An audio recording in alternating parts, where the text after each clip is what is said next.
Toute l'histoire de l'Église, dès son commencement, au jour de la Pentecôte, est un miracle. Elle a été persécutée dans ses jeunes années, et il y a eu beaucoup de massacres de chrétiens. L'Empire romain avait décidé que le christianisme devait être effacé de la terre. Et en ce temps-là, et bien des fois depuis lors, l'Église a traversé des crises très sérieuses. Mais l'Église continue à avancer. Elle est encore ici, et elle croit encore. Elle est surnaturelle. Maintenant, pourquoi tout cela? Ce n'est pas une chose particulière à Abraham, à Moïse, à Josué et à Gédéon. Ce n'est pas une expérience limitée à ces hommes de l'Ancien Testament. La lettre aux Hébreux est adressée à des chrétiens. Elle est écrite pour nous. Elle nous dit que nous sommes des frères saints, compagnons d'une vocation céleste. Nous sommes des compagnons de Christ. Mais Dieu nous a placés sur la même base que celle où il a toujours mis son peuple. Les chrétiens plus âgés connaissent bien, par leur expérience, ce dont nous parlons. Combien de fois, dans notre histoire, des situations sont élevées, non pas que nous les ayons créées, qui étaient tout à fait impossibles. Nous disons, Dieu les a permises. Peut-être devrions-nous dire, Dieu les a voulues. Dieu a placé notre vie sur cette base-là. Une base céleste, surnaturelle. Notre salut est une chose surnaturelle, où il n'est rien.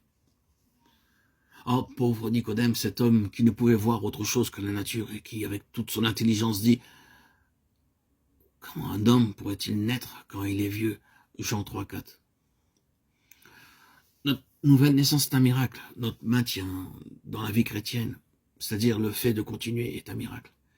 Et notre vie et notre triomphe, dans beaucoup de situations impossibles, sont surnaturels.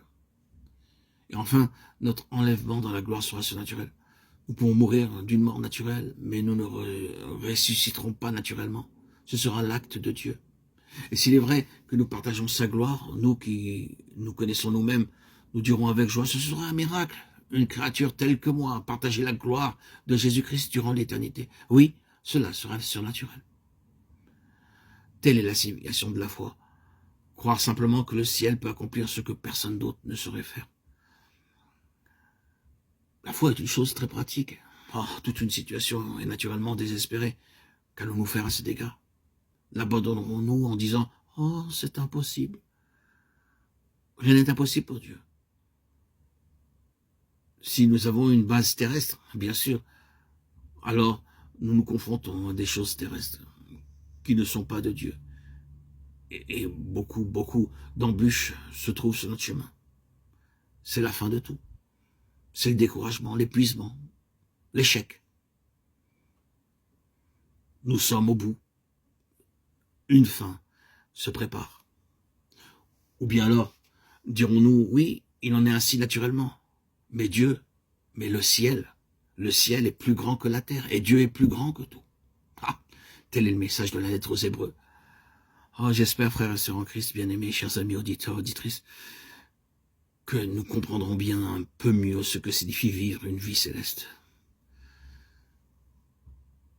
Elle signifie vivre sur les ressources que le ciel a pour nous, alors que toutes les autres ressources sont épuisées.